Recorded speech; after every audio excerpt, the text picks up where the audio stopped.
छत्तीसगढ़ में चुनाव हो रहे हैं और जनता कांग्रेस छत्तीसगढ़ के प्रदेश अध्यक्ष अमित जोगी लगातार सभी विधानसभाओं में दौरा कर रहे हैं। और इस वक्त हमारे साथ आप देख सकते हैं कि अमित जोगी जी हैं।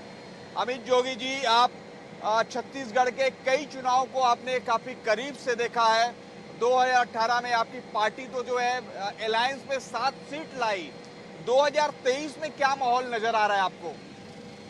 माहौल तो बिल्कुल स्पष्ट है। लोगों ने 15 साल भाजपा का शासन देख लिया, 5 साल कांग्रेस का शासन देख लिया। ऐसा कोई सगा नहीं जिसे कांग्रेस और भाजपा ने ठगा नहीं। इनके बीच का जो रिश्ता है वो पति पत्नी वाला रिश्ता है। दिन में तो तकरार, रात को प्यार और संतान भ्रष्टाचार।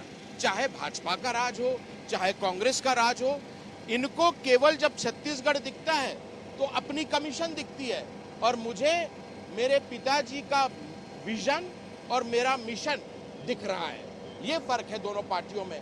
दूसरा फर्क ये कि दिल्ली का अलग, कांग्रेस का अलग कमान दिल्ली में है, भाजपा का अलग कमान दिल्ली में है, लेकिन अमित जोगी की पार्टी, स्वर्गीय अजीत जोगी जी की पार्टी का आला कमान छत्तीसगढ़ में ही है।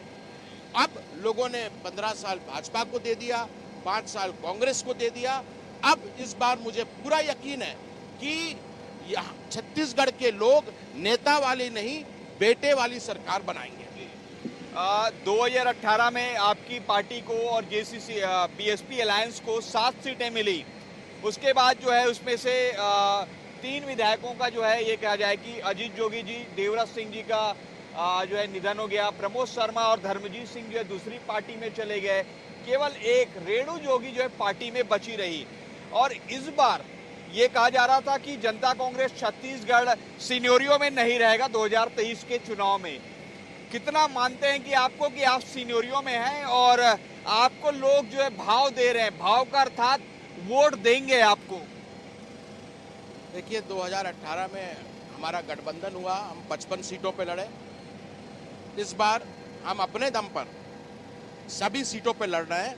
80 जगह हमारे प्रत्याशी खड़े हैं और बाकी 10 जगह एक रणनीति के अंतर्गत हमने जो शेष आंचलिक दल के या निर्दलीय प्रत्याशी हैं उनके लिए सीट छोड़ रखी है।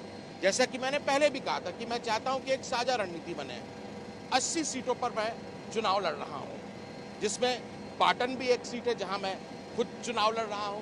और मुझको लगता है कि इस बार जोगी सरकार बनेगी। जो जोगी जी का सपना था कि छत्तीसगढ़िया सबले बढ़िया बने, छत्तीसगढ़ में एक ऐसी सरकार बने जो छत्तीसगढ़ से चले, छत्तीसगढ़ के लोग उसको चलाएं, छत्तीसगढ़ के हित में चलाएं।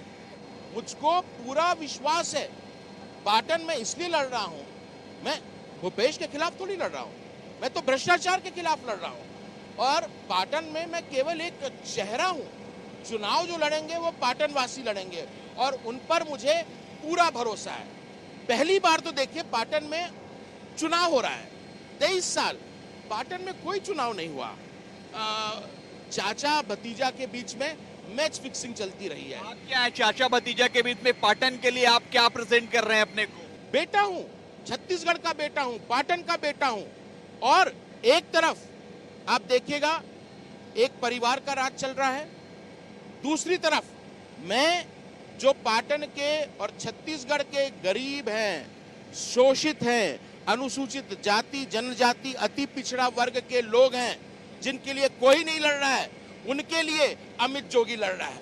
लेकिन आप पर आरोप लग रहा है कि आप जो है बी टीम की तरह काम कर रहे हैं, भाजपा की बी टीम की तरह हैं आप अधिकांश सीटों पर जो कैंडिडेट उतारे हैं वो कांग्रेस को कमजोर करने के लिए उतारे हैं। ये आरोप को कैसे देखें? अमित जोगी एक बुरी से बुरी कांग्रेस सरकार पसंद करेगा बनिस्बत की एक अच्छी बीजेपी की सरकार। जो मेरा डीएनए है, मेरे पिताजी का डीएनए है, हम लोग एक जन्म नहीं 7 जन्म ले लें, हमारा डीएनए कभी भी एनडीए में नहीं जाएगा। रही बात कि लोग आपको कम आंक रहे थे, अब देख रहे हैं, लोगों को लगा जोगी जी मर गए हैं, अब उनको दिख रहा है। मैं तो हर विधानसभा में जा रहा हूं, जो प्यार मिल रहा है, जो आशीर्वाद मेरे पिताजी को मिला करता था लोगों का, उनको देखने आते थे, उनको छूने आते थे, वही प्यार उनके बेटे को मिल रहा है। तो ये गलत है कि जोगी जी मर गए। आज भी जोगी छत्तीसगढ़ के 3.25 करोड़ लोगों के दिल में जिंदा है। आपकी पार्टी कोई एकाध कोई सीट जीत पाएगी या केवल आप जो है हराने में कामयाब रहेंगे? 2 सीटों पे मैं तुम पब्लिकली दावा कर चुका हूं। कौन सी सीट? अगर सरायपाली, अगर पामगढ़, ये 2 सीटों पे जब हमारे पार्टी के प्रत्याशियों की घोषणा की, मैंने उस समय आप सबके समक्ष ये चैलेंज किया था कि इन सीटों में न केवल हम जीतेंगे, बाकी 2 दलों की जमानत भी जब्त कराएंगे। हमारी पार्टी गरीब पार्टी है। बाकी पार्टियां जो हैं एक महीने से हेलीकॉप्टर करके घूम रही हैं। आप भी तो हेलीकॉप्टर में घूम रहे हैं। संजीव सिन्हा जी दिखाएंगे, ये हेलीकॉप्टर में भी हैं। चुनाव का पहला फेज खत्म हो गया, गाड़ी से मैं घूम रहा था। अब हम 80 जगह चुनाव लड़ रहे हैं। अब मैं कैसे हर जगह पहुंचूं? ये तो मेरे लिए और मेरी पार्टी के लिए मजबूरी हो गई। हम लोगों ने कहां से चंदा इकट्ठा करके ले दे के आज एक छोटा सा हेलीकॉप्टर किया है। और पहले दिन मैंने कहा, लेकिन इसी पे भी तो सवाल उठ रहा है कि आपको ये सारी फैसिलिटी जो है बीजेपी दे रही है। भाई फैसिलिटी दे रही है नहीं दे रही है, मैंने तो खुद अपने निजी अकाउंट से यह हेलीकॉप्टर किया है। जो अपना निजी अकाउंट है, जो मैंने डिक्लेयर किया है, उससे लोगों से चंदा करा करा के अभी भी हम जो हेलीकॉप्टर किए हैं उसका धीरे धीरे करके पेमेंट कर रहे हैं। पूरा पेमेंट नहीं हुआ है।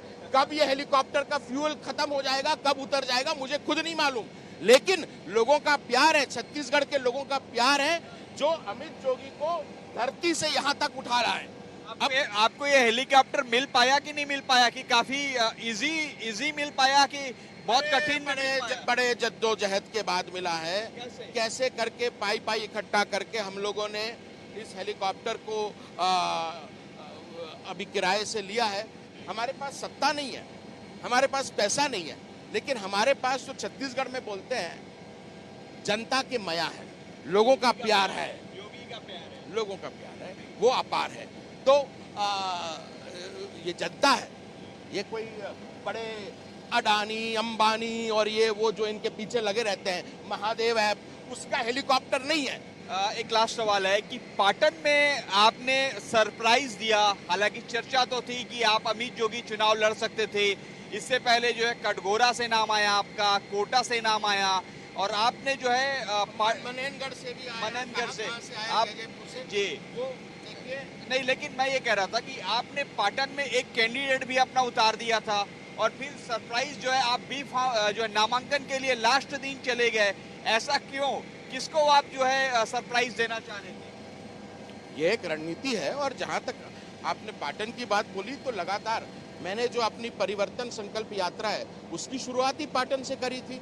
जैसे मेरे पिताजी ने अपनी पार्टी का गठन रमन सिंह जो उस समय मुख्यमंत्री थे उनके गांव से किया, उन्हीं के रास्ते पे चल के हमने पाटन से शुरुआत करी। और पाटन में मेरी कोई पर्सनल लड़ाई नहीं है।